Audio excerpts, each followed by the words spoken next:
Dans les registres paroissiaux de Saint-Martin, en Louisiane, une note griffonnée en marge d'un acte de décès daté de 1857 attire l'attention. Morte dans des circonstances qui défient toute explication rationnelle. Que Dieu ait pitié de son âme tourmentée. Ce qui avait commencé par un geste de jalousie mesquine allait se transformer en une descente aux enfers dont personne n'aurait pu imaginer l'ampleur. Si cette introduction vous a donné des frissons, abonnez-vous et dites-nous en commentaire de quelle ville vous nous écoutez. Votre soutien nous permet de continuer à exhumer ces histoires oubliées. L'histoire commence en 1852, dans une plantation prospère située à quelques lieues de la Nouvelle-Orléans, le long des méandres du Mississippi. La région vivait alors son âge d'or, alimentée par la culture du coton et de la canne à sucre qui enrichissait une élite de planteurs aux fortunes colossales. Ces domaines, véritables royaumes autonomes, fonctionnaient selon leurs propres lois, loin du regard des autorités urbaines. La plantation Belmont s'étendait sur plus de 3000 arpents de terre fertile. Son propriétaire, M. Édouard Lavallière, descendant d'une vieille famille créole, avait hérité du domaine de son père et l'avait fait prospérer grâce à une gestion rigoureuse et à l'exploitation intensive d'une main-d'œuvre servile comptant près de 200 âmes. La demeure principale, construite dans le style néoclassique typique de l'époque, se dressait au bout d'une allée bordée de chênes centenaires, drapés de mousse espagnole. Ses colonnes blanches et ses galeries spacieuses en faisaient l'une des plus belles résidences de la paroisse. Mais c'est à l'intérieur de ces murs élégants que se jouait un drame humain d'une cruauté ordinaire pour l'époque, mais dont les conséquences allaient se révéler extraordinaires. Madame Hélène Lavallière, épouse du maître depuis 10 années, régnait sur la maisonnée avec une autorité sans partage. Âgée de 32 ans, elle était reconnue dans toute la région pour sa beauté altière, ses manières raffinées et son sens aigu des convenances sociales. Issue d'une famille de négociants enrichis, elle avait épousé Édouard dans l'espoir de s'élever dans la hiérarchie sociale créole, mais ce mariage ne lui avait apporté que déception et amertume. Édouard, homme distant et préoccupé avant tout par la rentabilité de son domaine, passait l'essentiel de ses journées à inspecter les champs, à superviser les récoltes et à négocier avec les courtiers en coton. Ces nuits, il les passait de plus en plus souvent dans son cabinet de travail, plongé dans ses registres comptables, ou bien absent, prétextant des voyages d'affaires à la Nouvelle-Orléans qui s'éternisaient parfois plusieurs jours. Cette négligence conjugale avait creusé chez Hélène un sentiment de frustration et de colère qu'elle peinait à contenir derrière le masque de l'épouse parfaite qu'elle s'efforçait de maintenir en société. Dans cette atmosphère de tension domestique larvée, la présence de Céleste prenait une dimension particulière. Cette jeune femme de 24 ans, née esclave sur la plantation, avait été assignée au service personnel de Madame Lavallière depuis plusieurs années. D'origine créole par sa mère et africaine par son père, elle possédait une grâce naturelle qui la distinguait parmi les domestiques. Mais ce qui attirait tous les regards, ce qui faisait d'elle un sujet de conversation même parmi les dames de la bonne société lors de leur visite à Belmont, c'était sa chevelure absolument extraordinaire. Les cheveux de Céleste descendaient jusqu'à sa taille en vagues épaisses et brillantes, d'un noir profond teinté de reflets acajou au soleil. Leur texture unique, à mi-chemin entre la douceur soyeuse et la force des boucles serrées, créait une masse capillaire d'une beauté hypnotique. Madame Lavallière avait pris l'habitude de faire coiffer Céleste devant elle, assistant au rituel quotidien du démêlage et du tressage, avec un mélange de fascination et d'envie qu'elle ne parvenait pas toujours à dissimuler. Elle-même possédait une chevelure blonde et fine qui ne parvenait jamais à atteindre la splendeur qu'elle convoitait, malgré tous les soins et les produits coûteux qu'elle utilisait. Les autres domestiques avaient appris à reconnaître les signes de l'humeur de leur maîtresse. Les jours où M. Lavallière s'attardait à parler avec Céleste, même pour des questions strictement relatives au service, le visage d'Hélène se durcissait imperceptiblement. Ses ordres devenaient plus secs, ses critiques plus acerbes. La vieille Marthe, cuisinière de la plantation depuis 40 ans, avait confié à voix basse aux autres domestiques qu'elle reconnaissait là les prémices d'une tempête. Elle avait vu trop de situations similaires se dénouer tragiquement pour ne pas redouter ce qui allait inévitablement se produire. La société louisianaise de cette époque était régie par des codes stricts mais non dits. Les relations entre maîtres et esclaves échappaient à toute régulation morale dès lors qu'elles restaient dans les limites de la propriété. Les femmes blanches, prises au piège d'un système qui protégeait les prérogatives de leurs époux tout en exigeant d'elles une dignité irréprochable, développaient parfois une jalousie féroce envers les femmes réduites en esclavage, qui bien malgré elles devenaient les réceptacles des attentions masculines qu'elles ne recevaient plus. Cette jalousie, alimentée par l'impuissance et l'humiliation, trouvait son exutoire dans des actes de cruauté quotidienne qui ne choquaient personne et dont les victimes n'avaient aucun recours. Au printemps de 1853, la situation atteignit un point de rupture. Édouard Lavallière devait recevoir un groupe d'associés commerciaux venus de Charleston pour négocier l'achat d'une partie de sa récolte de coton. Ce genre de visite requérait que la maison soit impeccable et que le service soit irréprochable. Hélène passa des semaines à préparer chaque détail, déterminée à démontrer à son mari qu'elle était une hôtesse accomplie. Le jour de la réception, elle avait personnellement supervisé la mise en place, vérifié chaque nappe, chaque arrangement floral, chaque plat préparé par Marthe. Céleste avait été chargée du service à table, une responsabilité qu'elle assumait avec la discrétion et l'efficacité qu'on attendait d'elle. Mais au moment où elle se penchait pour servir le vin à l'un des invités, ses cheveux, malgré le chignon serré qu'elle portait, glissèrent légèrement en avant, effleurant presque l'épaule de l'homme.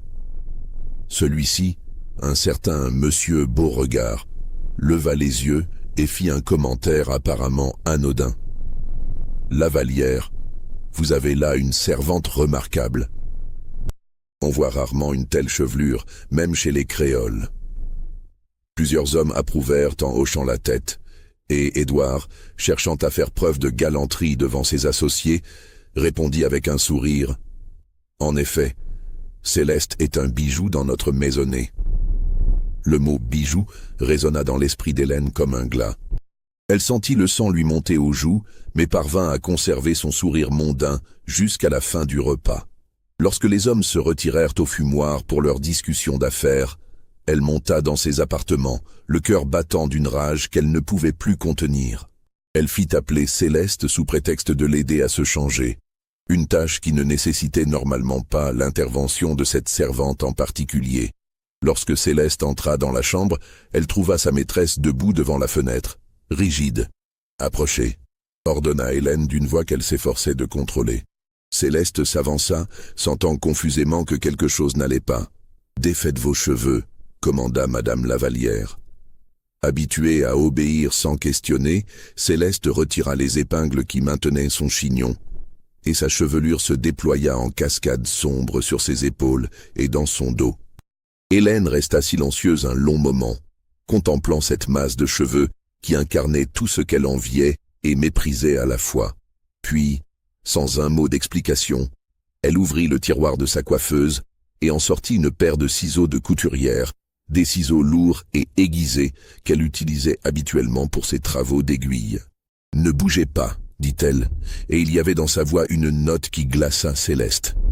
Ce qui suivit ne prit que quelques minutes, mais ces minutes allaient marquer le début d'une spirale dont personne ne sortirait indemne. Hélène attrapa une poignée de cheveux et commença à couper, sans méthode, sans souci d'esthétique, guidée uniquement par une pulsion destructrice qu'elle ne cherchait plus à réfréner. Les mèches tombaient au sol dans un bruissement soyeux qui semblait horriblement bruyant dans le silence de la chambre. Céleste ne dit rien, ne bougea pas, sachant par expérience que toute résistance ne ferait qu'aggraver sa situation. Elle ferma les yeux et laissa couler des larmes silencieuses, tandis que les ciseaux continuaient leur œuvre dévastatrice. Lorsque Hélène eut terminé, le sol était jonché de cheveux noirs et brillants, et la tête de Céleste présentait un spectacle pitoyable. Des touffes irrégulières de longueurs différentes, certaines zones pratiquement rasées jusqu'au crâne, d'autres laissant encore des mèches de quelques centimètres. « Maintenant, ramasse tout ça et brûle-le », ordonna Hélène en désignant les cheveux au sol, « et ne te présente plus jamais devant moi ou devant les invités avec une coiffure qui attire l'attention. Tu porteras un foulard en permanence. Est-ce clair ?»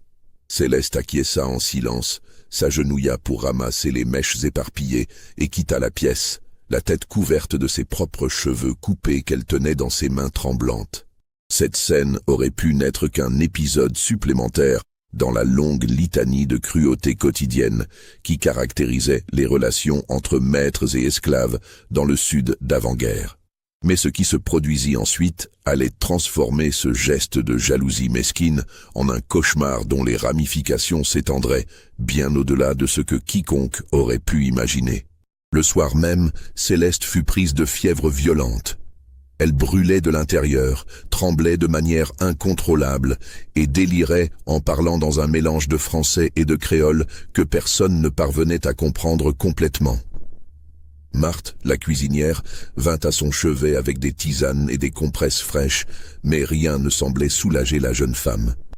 Dans son délire, Céleste répétait sans cesse « Elle a pris ma force. Elle a pris ce qui me protégeait. Maintenant, il n'y a plus de barrière. » Ces paroles, rapportées à Madame Lavallière, ne firent qu'attiser son irritation.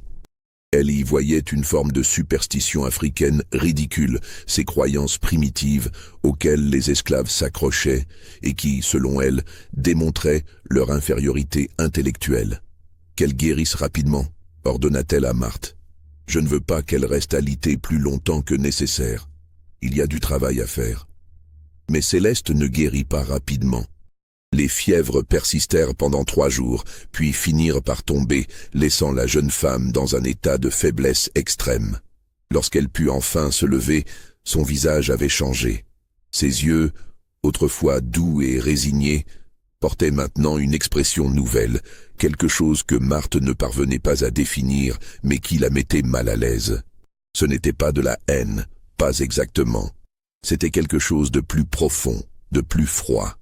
Une détermination silencieuse. Céleste reprit son service, le crâne couvert d'un foulard sombre qui cachait les ravages infligés à sa chevelure. Elle accomplissait ses tâches avec la même efficacité qu'auparavant, peut-être même avec une attention encore plus méticuleuse aux détails. Mais quelque chose avait changé dans sa manière de se mouvoir, dans la façon dont elle regardait les gens. Les autres domestiques le remarquèrent et commencèrent à l'éviter, mal à l'aise, sans pouvoir expliquer pourquoi. 3 semaines après l'incident des cheveux, Madame Lavallière commença à souffrir de maux de tête violents. Au début, ce n'étaient que des douleurs passagères qu'elle attribuait à la chaleur étouffante de l'été louisianais. Mais rapidement, ces migraines devinrent si intenses qu'elle devait rester alitée pendant des heures, les rideaux tirés, incapable de supporter la lumière. Le médecin de famille, le docteur Roussel, fut appelé à plusieurs reprises. Il examina sa patiente avec attention, prescrivit des calmants à base de laudanum, mais ne trouva aucune cause organique à ses souffrances. Ce qui inquiétait davantage le médecin, c'était l'évolution psychologique de Madame Lavallière. Elle développait une anxiété croissante, se plaignant de sensations étranges, affirmant sentir des présences dans sa chambre la nuit, entendre des murmures qu'elle ne parvenait pas à identifier. « C'est votre imagination, chère madame », tenta de la rassurer le docteur Roussel. « Le stress et la chaleur peuvent jouer des tours à l'esprit le plus solide. » Mais Hélène n'était pas convaincue. Elle savait ce qu'elle ressentait, et ce n'était pas le fruit de son imagination. Elle commença à examiner ses domestiques avec suspicion, convaincue que l'un d'entre eux lui voulait du mal. Son regard se posait particulièrement souvent sur Céleste, qui continuait à la servir en silence, le visage impénétrable sous son foulard. « Qu'est-ce qu'elle me veut ?» demanda-t-elle un jour à son mari, alors qu'il prenait le thé sur la galerie. « De qui parlez-vous » répondit Édouard distrait. « De Céleste, évidemment.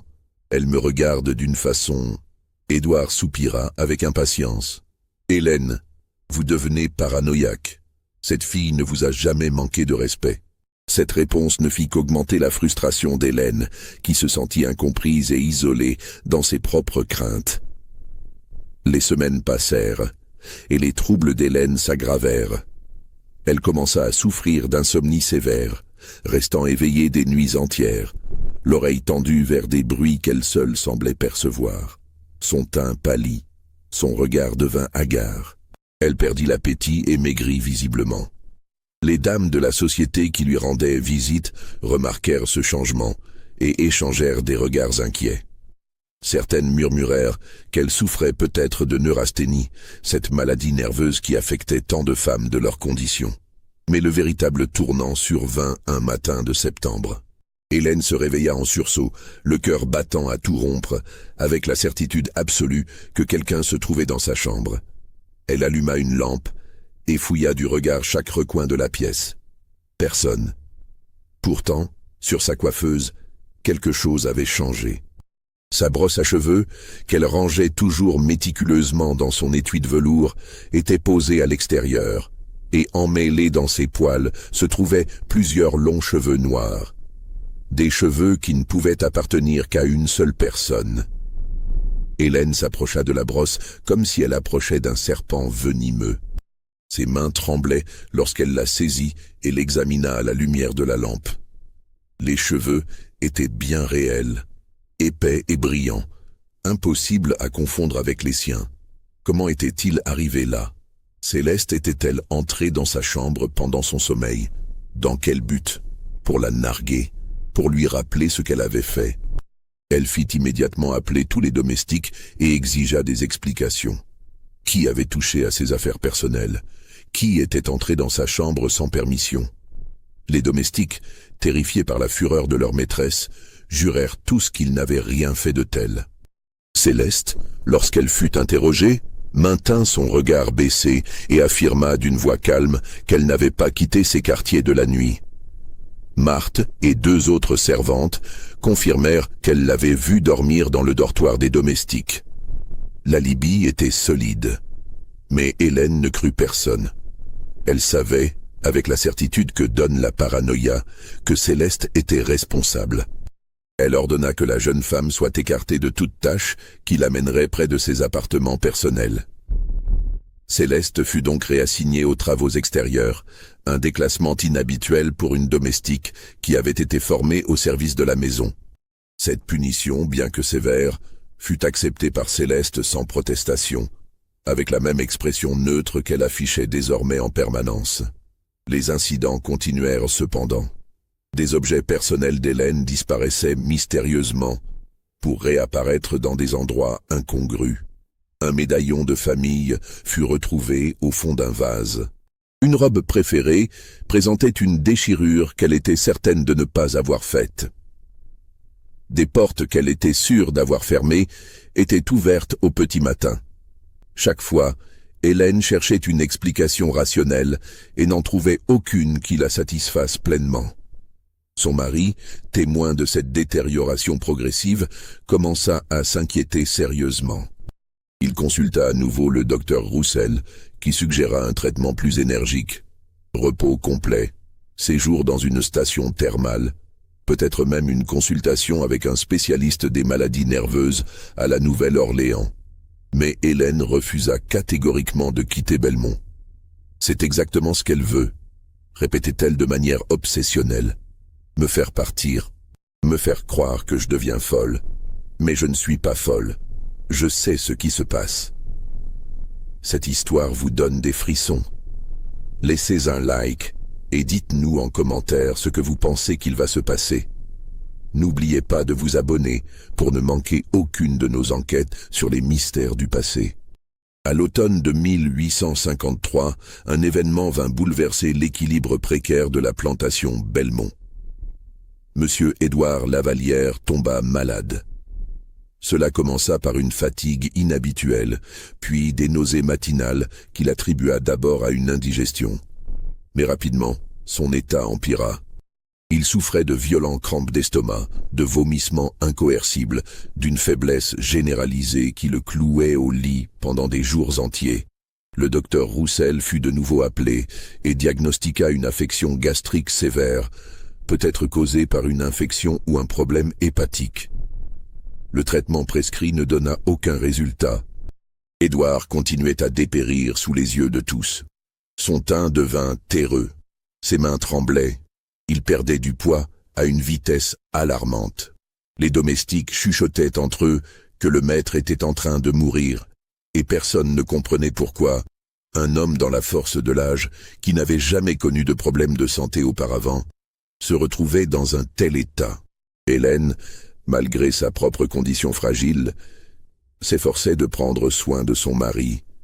Elle passait de longues heures à son chevet, lui préparait elle-même des bouillons qu'elle espérait plus digestes, veillait à ce qu'il prenne ses médicaments. Mais au fond d'elle-même grandissait une suspicion terrible qu'elle n'osait formuler clairement. Et si quelqu'un cherchait délibérément à nuire à Édouard? Et si cette personne était la même qui la tourmentait depuis des mois? Un soir, alors qu'elle se dirigeait vers la cuisine pour préparer une tisane pour son mari, elle surprit une scène qui glaça son sang. Céleste se trouvait seule dans l'office, penchée au-dessus du plateau destiné à Monsieur Lavallière. Dans la lumière vacillante de la bougie, Hélène crut voir la jeune femme verser quelque chose dans la tasse de tisane. « Qu'est-ce que vous faites » cria-t-elle en se précipitant en avant. Céleste se retourna, nullement surprise, tenant à la main un petit flacon. « Madame m'a ordonné d'ajouter du miel dans la tisane de monsieur, » répondit-elle calmement. « C'est du miel, madame, rien d'autre. » Elle tendit le flacon à Hélène qui le saisit avec des mains tremblantes et le porta à son nez. C'était effectivement du miel. Elle ne pouvait en douter. Mais ce bref instant avait suffi à faire naître en elle une conviction inébranlable. « Vous essayez de nous empoisonner » accusa-t-elle d'une voix qui montait dans les aigus. « D'abord moi avec vos sortilèges, maintenant mon mari avec du poison. » Céleste la regarda fixement, et pour la première fois depuis l'incident des cheveux, un sourire imperceptible se dessina sur ses lèvres. « Madame est malade, » dit-elle doucement. « Madame a besoin de repos. Je ne fais que servir comme on me l'ordonne. » Cette réponse, formulée avec une courtoisie parfaite, mais teintée d'une ironie à peine voilée, fit sortir Hélène de ses gonds. Elle gifla Céleste avec une violence qui surprit même elle-même, puis ordonna que la jeune femme soit immédiatement fouillée et que ses quartiers soient inspectés. « Trouvez-moi les preuves de ce qu'elle fait !» hurla-t-elle aux autres domestiques qui accouraient, alertés par le bruit. « Elle nous empoisonne tous !» La fouille qui s'ensuivit ne révéla rien d'incriminant. Dans le petit coffre personnel de Céleste, on ne trouva que quelques effets sans importance. Un peigne cassé, un chapelet, quelques rubans usés et un paquet soigneusement enveloppé dans du tissu. Lorsqu'Hélène l'ouvrit fébrilement, elle découvrit qu'il contenait les cheveux coupés. Tous les cheveux qu'elle avait ordonné de brûler mois auparavant. Céleste les avait conservés, soigneusement tressés et enroulés. « Pourquoi avez-vous gardé ça ?» demanda Hélène, la voix étranglée.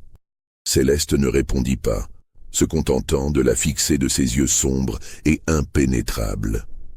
Cette découverte confirma les pires craintes d'Hélène. Dans son esprit enfiévré, ses cheveux conservés ne pouvaient signifier qu'une chose. Céleste pratiquait une forme de sorcellerie, utilisait ses propres cheveux dans des rituels destinés à leur nuire. Elle exigea que le paquet soit immédiatement brûlé, cette fois sous sa supervision directe. Céleste assista à cette destruction sans montrer la moindre émotion. Mais lorsque les dernières mèches se consumèrent dans les flammes, elle murmura quelque chose en créole que personne ne comprit clairement. Édouard Lavallière apprit ces événements dans un état de semi-conscience, trop malade pour intervenir efficacement. Cependant, même dans son état affaibli, il conservait suffisamment de lucidité pour reconnaître que la situation échappait à tout contrôle. Il fit appeler son contremaître, Monsieur Durand, un homme rude mais compétent, qui gérait les aspects pratiques de la plantation, et lui donna des instructions strictes. Céleste devait être vendue, le plus rapidement possible. Il ne voulait plus d'elle à Belmont. Peu importait le prix qu'on en tirerait, il fallait qu'elle parte. La nouvelle se répandit rapidement parmi les esclaves de la plantation. Pour Céleste, c'était une sentence terrifiante. Être vendue signifiait être séparée de tout ce qu'elle connaissait. de sa mère qui travaillait aux cuisines, des quelques amis qu'elle avait parmi les domestiques. Cela signifiait être acheté par un maître inconnu, peut-être brutal, être envoyé dans un endroit où elle n'aurait aucun allié. Mais lorsque Durand vint lui annoncer la décision, elle l'accueillit avec la même expression impassible qu'elle affichait désormais en toutes circonstances. « Bien, monsieur », dit-elle simplement. Les préparatifs pour la vente de Céleste prirent quelques jours. Durand devait organiser son transport jusqu'à la Nouvelle-Orléans, où se tenaient les ventes aux enchères d'esclaves. En attendant, la jeune femme fut confinée dans l'une des dépendances de la plantation, loin de la maison principale. 2 gardes furent postés pour s'assurer qu'elle ne s'enfuit pas, une précaution inhabituelle, mais qu'Hélène avait expressément exigée, convaincue que Céleste tenterait quelque chose avant son départ. Pendant ces jours d'attente, l'état d'Édouard continua de se détériorer de manière alarmante. Le docteur Roussel, de plus en plus perplexe face à l'absence de résultats de ses traitements, commença à envisager la possibilité d'un empoisonnement. Il en parla à voix basse à Durand, suggérant qu'une analyse des aliments et boissons consommés par le maître pourrait être nécessaire. Mais comment prouver quoi que ce soit? Et qui, dans la maisonnée, aurait eu l'occasion et le mobile d'empoisonner Monsieur Lavallière? La réponse semblait évidente pour Hélène, Céleste. Même confinée, même gardée, elle avait trouvé un moyen de continuer à leur nuire. Peut-être avait-elle des complices parmi les autres domestiques, peut-être avait-elle administré un poison à effet lent avant d'être écartée du service. Ces questions tournaient sans cesse dans l'esprit torturé d'Hélène, l'empêchant de trouver le moindre repos. La veille du départ prévu de Céleste pour la Nouvelle-Orléans, un incident dramatique faillit coûter la vie à Madame Lavallière elle-même. En se rendant à l'écurie pour vérifier que le cheval destiné au transport de Céleste était prêt, Hélène passa sous l'une des galeries de la maison principale. À cet instant précis, une lourde jardinière de fer forgé se détacha de son support et tomba à quelques centimètres d'elle, s'écrasant sur les dalles de pierre avec un bruit terrible. Si Hélène avait fait un pas de plus, ou si elle avait été une seconde plus rapide, elle aurait été tuée sur le coup. Le choc fut tel qu'elle s'effondra en hurlant, persuadée que quelqu'un venait de tenter de l'assassiner. Durand et plusieurs domestiques accoururent et trouvèrent Hélène dans un état de panique totale.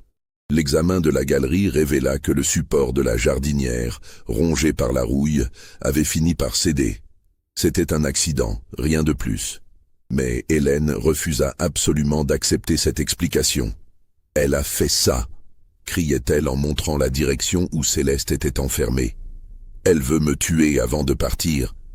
Cette conviction s'ancra si profondément en elle qu'elle exigea que Céleste soit immédiatement transférée loin de Belmont, sans attendre le lendemain.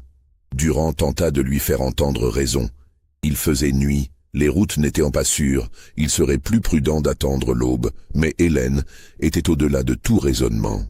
Finalement, devant son insistance hystérique, et pour éviter qu'elle ne se blesse elle-même dans son agitation, Durand accepta d'organiser le départ immédiat. Céleste fut amenée de sa cellule de fortune. Pour la première fois depuis des semaines, son masque d'indifférence sembla se fissurer légèrement. Elle jeta un long regard vers la grande maison, vers les fenêtres éclairées de la chambre où Madame Lavallière se remettait de ses émotions. Puis elle monta dans la charrette sans résistance, les mains attachées devant elle par précaution.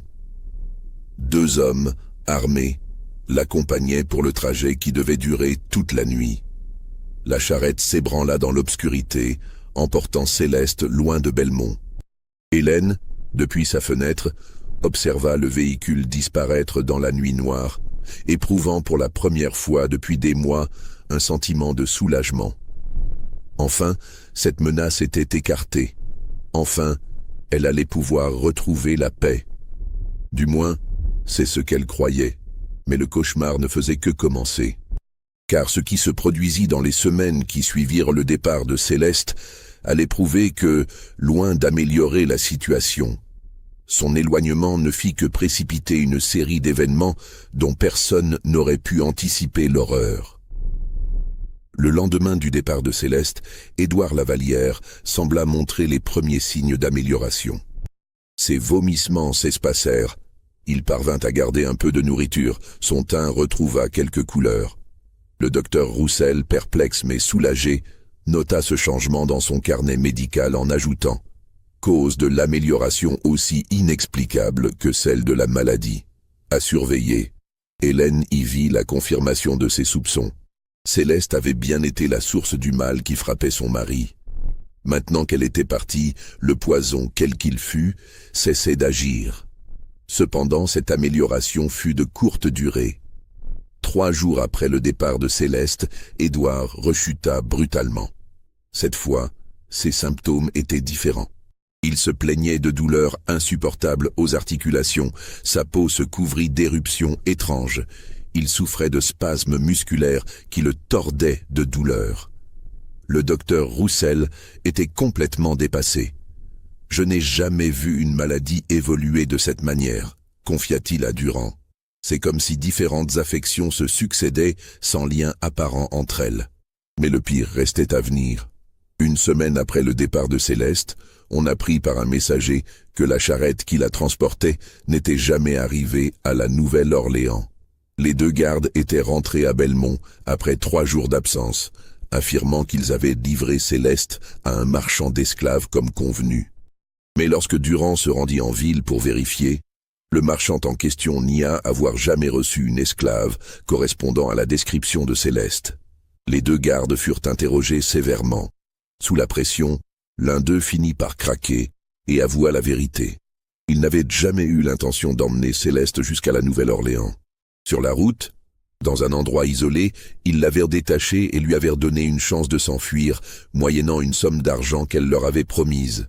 Comment une esclave sans ressources avait-elle pu leur promettre de l'argent? Ils ne surent l'expliquer clairement, parlant de manière confuse de bijoux qu'elle aurait cachés, d'un trésor qu'elle connaissait. Leurs explications étaient incohérentes, presque délirantes. Durand comprit qu'ils mentaient ou qu'ils cachaient quelque chose, mais il ne parvint pas à obtenir d'eux une version claire des événements. L'affaire prit une tournure encore plus sombre lorsque, quelques jours plus tard, on retrouva les corps des 2 gardes dans les bois, non loin de l'endroit où ils avaient prétendu libérer Céleste. Ils avaient été tués par balles, leur corps déjà en décomposition avancée, ce qui suggérait qu'ils étaient morts peu de temps après leur retour à la plantation. Les autorités locales, sollicitées pour enquêter, conclurent à un règlement de compte entre esclaves fugitifs et chasseurs de primes, une explication commode qui permettait de classer l'affaire sans trop d'efforts. Mais à Belmont, personne n'était dupe. Céleste était en fuite, quelque part dans la région, et 2 hommes qui l'avaient vue en dernier étaient morts dans des circonstances mystérieuses. La peur s'installa parmi les habitants de la plantation. Les esclaves chuchotaient que Céleste était revenue, qu'elle rôdait dans les environs, qu'elle attendait le moment propice pour se venger. Certains affirmaient l'avoir aperçue à la lisière des bois, sa silhouette enveloppée d'un châle sombre, son crâne toujours couvert d'un foulard.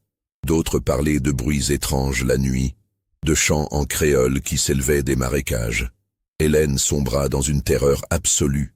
Elle fit barricader toutes les portes et fenêtres de la maison, refusa de sortir même en plein jour, exigea qu'une garde armée soit postée devant sa chambre en permanence. Son état mental se détériorait rapidement.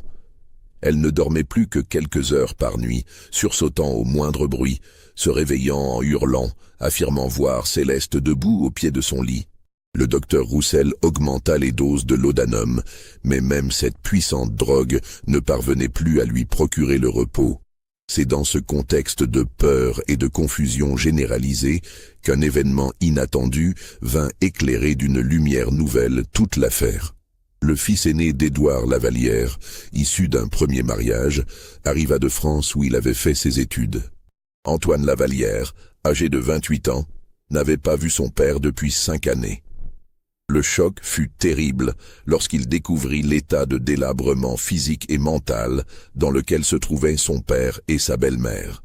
Antoine était un homme pragmatique, formé au rationalisme des Lumières, peu enclin à croire aux explications surnaturelles ou aux théories du complot qui semblaient avoir envahi l'esprit des habitants de Belmont. Il écouta patiemment tous les récits, examina les faits avec méthode, et arriva à une conclusion radicalement différente de celle qui prévalait jusqu'alors. Le premier élément qui attira son attention fut le journal médical tenu par le docteur Roussel. En l'étudiant attentivement, Antoine remarqua que les symptômes de son père correspondaient de manière troublante à ceux d'un empoisonnement à l'arsenic, une substance couramment utilisée à l'époque dans les raticides et autres produits domestiques. L'évolution par phase, les rémissions temporaires suivies de rechutes, les manifestations cutanées, tout concordait. Mais si son père était empoisonné, qui lui administrait le poison et comment? Antoine commença à poser des questions discrètes aux domestiques, évitant de les effrayer ou de leur donner l'impression qu'il les soupçonnait. Progressivement, un portrait complexe de la situation émergea. Plusieurs domestiques mentionnèrent que Madame Lavallière elle-même préparait souvent les tisanes et bouillons de son mari, refusant de laisser cette tâche aux cuisinières. Elle insistait pour le servir personnellement, affirmant ne faire confiance à personne d'autre. Cette information fit naître dans l'esprit d'Antoine une hypothèse terrible. Et si sa belle-mère, dans son état de dérangement mental croissant, empoisonnait elle-même son mari sans en avoir conscience? Ou pire encore, si elle le faisait délibérément, poussée par des années de ressentiment accumulés, cherchant inconsciemment à le punir de ses négligences conjugales? Il décida de mener une expérience. Sans en informer quiconque, il fit analyser discrètement les remèdes et aliments préparés par Hélène pour son père. Les résultats furent accablants. Plusieurs préparations contenaient des traces significatives d'arsenic. La source fut rapidement identifiée. Hélène utilisait un produit destiné à éloigner les rats de l'office et en ajoutait de petites quantités dans les tisanes de son mari, convaincue qu'elle le protégeait ainsi des sortilèges de Céleste. Dans son esprit dérangé, Hélène avait développé une logique tordue. Puisque Céleste avait ensorcelé Édouard, c'est ce qu'elle croyait, il fallait le purifier avec des substances fortes. L'arsenic, dans sa pensée confuse, agissait comme un contrepoison au maléfice. Elle ne cherchait pas à tuer son mari, mais à le sauver.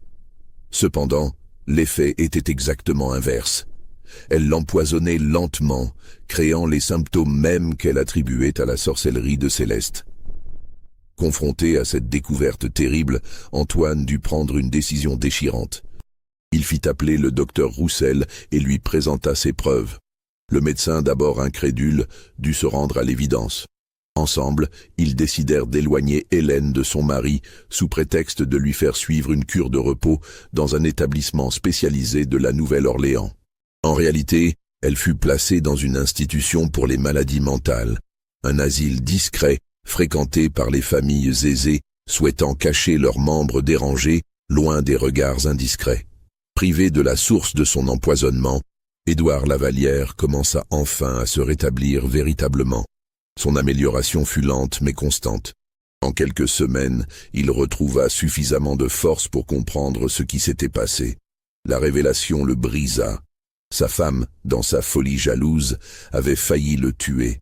Et tout cela avait commencé avec un geste apparemment anodin, couper les cheveux d'une esclave par dépit. Mais l'histoire ne s'arrêtait pas là, car Céleste, elle, demeurait introuvable. Était-elle vraiment en fuite, cachée quelque part dans les marécages de Louisiane? Avait-elle réellement tué les deux gardes, ou était-elle elle-même morte, victime d'un accident ou d'une agression dont personne n'avait connaissance? Ces questions restèrent sans réponse. 3 mois après l'internement d'Hélène, un dernier événement vint clore cette terrible saga d'une manière que personne n'aurait pu prévoir. Marthe, la vieille cuisinière, demanda à parler en privé à Antoine. Ce qu'elle lui révéla jetait une lumière nouvelle sur toute l'affaire. Céleste, lui expliqua Marthe, n'avait jamais pratiqué de sorcellerie. Elle n'avait jamais tenté d'empoisonner qui que ce soit. Mais elle était extraordinairement intelligente et observatrice. Elle avait remarqué bien avant tout le monde les signes du dérangement mental d'Hélène. Elle avait compris que sa maîtresse, dans sa jalousie maladive, finirait par se détruire elle-même. Et elle avait décidé de l'aider, non par malveillance, mais par une forme de justice froide et implacable. Les cheveux retrouvés sur la brosse d'Hélène? Céleste les y avait effectivement déposés, mais pas par magie.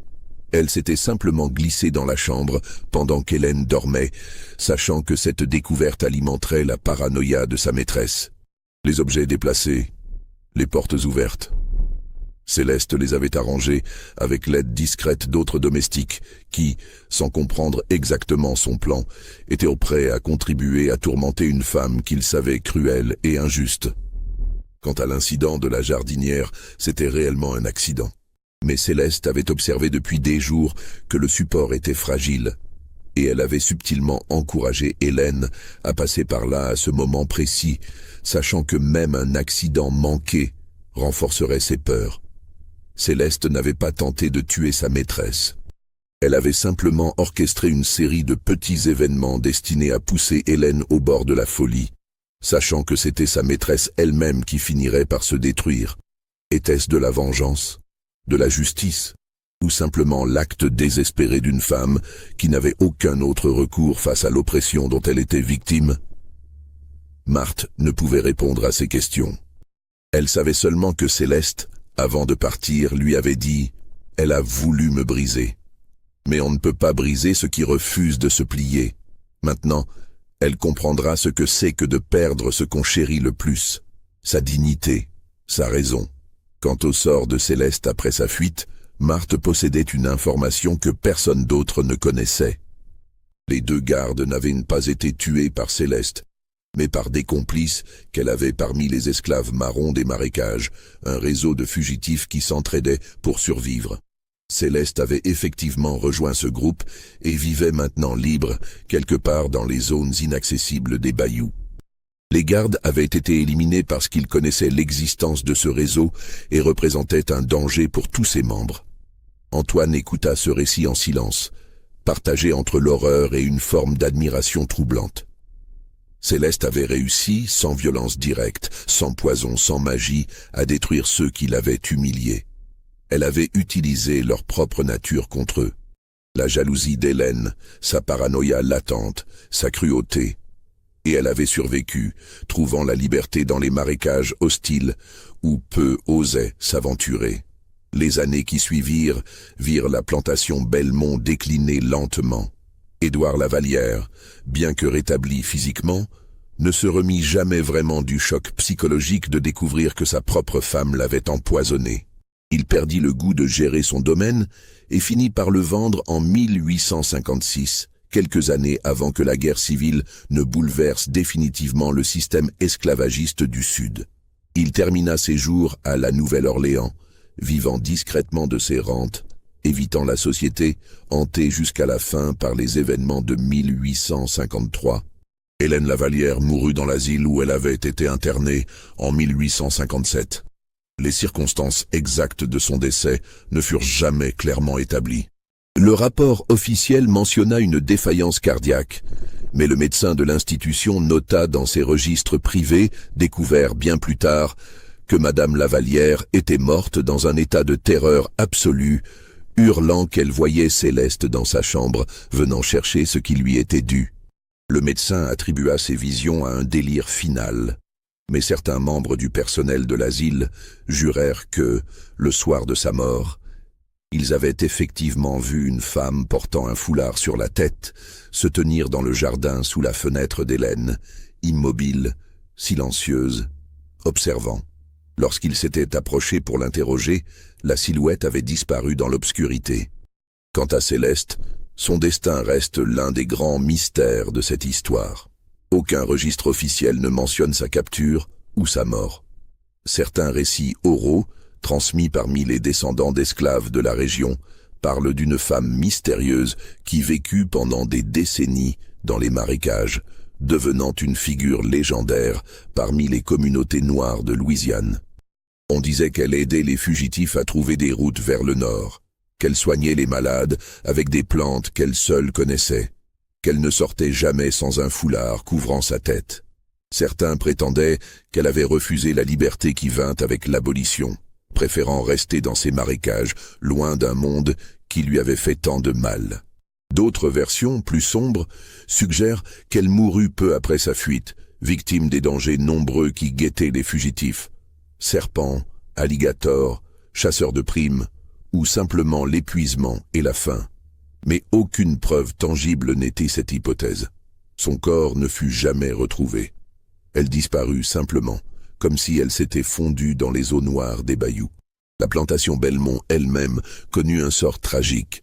Le nouveau propriétaire, un homme d'affaires du Nord qui l'avait achetée après la guerre civile, tenta de la reconvertir en exploitation agricole moderne. Mais la propriété sembla porter une malédiction.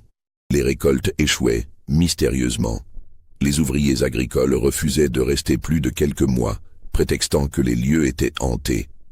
En 1870, un incendie d'origine inconnue détruisit entièrement la grande maison, ne laissant que les fondations et les colonnes noircies. Les assureurs suspectèrent un incendie criminel, mais aucune preuve ne fut jamais trouvée.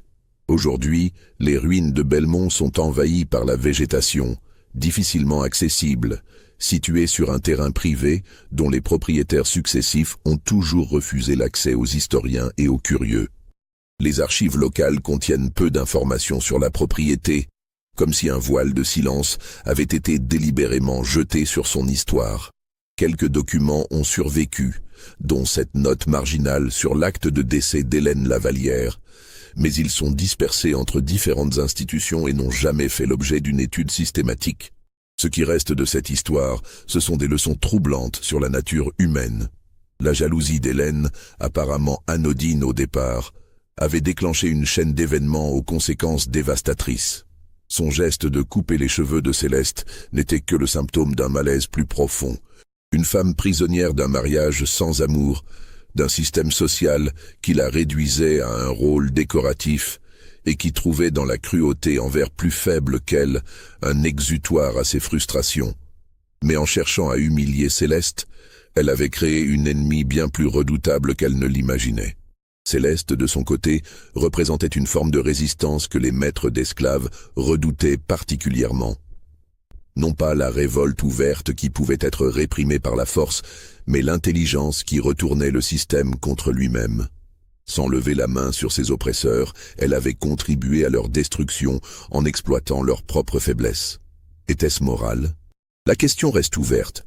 Dans un système aussi profondément immoral que l'esclavage, les notions de bien et de mal se trouvaient faussées au point de perdre tout sens conventionnel. Les historiens qui ont tenté d'étudier cette affaire se heurtent toujours à un mur de silence et d'informations contradictoires. Les quelques témoignages écrits qui subsistent proviennent de sources biaisées. Des rapports médicaux qui pathologisaient le comportement d'Hélène sans questionner le contexte social qui l'avait produit. Des registres de plantation qui réduisaient Céleste à une simple ligne comptable. Des lettres de famille qui minimisaient ou travestissaient les événements pour protéger la réputation du nom Lavallière. La vérité complète ne sera probablement jamais connue. Mais peut-être que la vérité historique importe moins que la vérité humaine que cette histoire révèle. Elle nous rappelle que la cruauté, même petite, même justifiée par les conventions sociales de son époque, porte en elle les graines de sa propre destruction. Elle nous montre que les opprimés trouvent toujours des moyens de résister, parfois de manière que leurs oppresseurs ne peuvent même pas imaginer. Elle nous enseigne que le temps, effectivement, peut faire payer très cher ceux qui croient pouvoir impunément humilier et briser leurs semblables. Dans les archives paroissiales de Saint-Martin, cette note marginale continue d'intriguer les rares chercheurs qui la découvrent, morte dans des circonstances qui défient toute explication rationnelle. Que Dieu ait pitié de son âme tourmentée. Était-ce une référence à la terreur finale d'Hélène? Ou une allusion plus large à toute l'affaire, avec ses zones d'ombre, ses coïncidences troublantes, ses questions sans réponse? Nous ne le saurons jamais avec certitude. Ce que nous savons, c'est qu'en 1853, dans une plantation de Louisiane, une femme jalouse coupa les cheveux d'une esclave. Et ce geste apparemment simple déclencha une série d'événements qui détruisirent des vies, ruinèrent une famille et laissèrent derrière eux un mystère qui continue de fasciner et de troubler plus de 150 ans après les faits. Peut-être Céleste vit-elle vraiment assez longtemps pour voir ses oppresseurs détruits et le système esclavagiste s'effondrer. Peut-être survécut-elle jusqu'au XXe siècle, vieille femme entourée de respect dans une communauté qui connaissait son histoire, ses cheveux ayant finalement repoussé, longs et magnifiques, symbole vivant de sa résistance et de sa survie. Ou peut-être mourut-elle seule dans un marécage, quelques jours après sa fuite, son corps englouti par les eaux sombres, ne laissant derrière elle que les traces qu'elle avait gravées dans l'esprit torturé d'Hélène Lavallière. Nous ne le saurons probablement jamais. Et peut-être est-ce mieux ainsi, car dans cette incertitude réside la véritable puissance de cette histoire. Elle nous force à nous confronter aux zones d'ombre de l'histoire, aux vies innombrables d'esclaves dont nous ne connaîtrons jamais les noms ni les destins, aux actes de résistance silencieux qui ne laissent pas de traces dans les archives officielles, mais qui n'en furent pas moins réels et puissants. Elle nous rappelle que l'histoire n'est pas seulement ce qui est écrit dans les livres, mais aussi ce qui se murmure dans les souvenirs familiaux, ce qui se transmet dans les légendes locales, ce qui survit dans les silences éloquents des documents officiels. Vous venez d'écouter l'une des histoires les plus troublantes de notre collection. Pensez-vous que tout ce qui a été raconté soit vraiment arrivé? Ou y a-t-il des éléments qui restent inexpliqués? Dites-nous ce que vous en pensez en commentaire. N'oubliez pas de vous abonner et de partager cette vidéo avec ceux qui, comme vous, sont fascinés par les mystères sombres du passé. Et surtout, restez avec nous car nous avons encore bien d'autres secrets enfouis à révéler. L'histoire de Céleste et Hélène nous interroge sur des thèmes qui restent d'une actualité brûlante. La jalousie destructrice, les dynamiques de pouvoir et d'oppression, la résistance face à l'injustice, les limites de la vengeance et la manière dont nos actions, même celles que nous jugeons insignifiantes, peuvent avoir des conséquences que nous ne soupçonnons pas. En 1853, dans une plantation de Louisiane, une femme a coupé les cheveux d'une autre femme par jalousie. Ce geste, qui aurait pu n'être qu'un incident mineur parmi tant d'autres dans le système brutal de l'esclavage, est devenu le catalyseur d'une tragédie qui a consumé tous ceux qu'elle a touchés. Le temps, comme le suggère le titre de cette histoire, a effectivement fait payer très cher ce geste de cruauté gratuite. Mais il n'a pas fait payer seulement Hélène. Il a fait payer Édouard, qui perdit sa santé et sa fortune. Il a fait payer les deux gardes, qui crurent pouvoir jouer avec le destin de Céleste et qui en payèrent le prix ultime. Il a peut-être même fait payer Céleste elle-même, qui dut sacrifier tout ce qu'elle connaissait pour survivre, devenant une fugitive condamnée à vivre cachée jusqu'à la fin de ses jours. Dans cette histoire, il n'y a pas vraiment de gagnant. Seulement des victimes d'un système cruel, de passions destructrices et de choix aux conséquences imprévues. Et c'est peut-être cela, la véritable leçon que nous laisse cette sombre affaire. La cruauté ne détruit pas seulement ses victimes, elle détruit aussi ceux qui la pratiquent, les rongeant de l'intérieur, jusqu'à ce qu'il ne reste plus rien de leur humanité.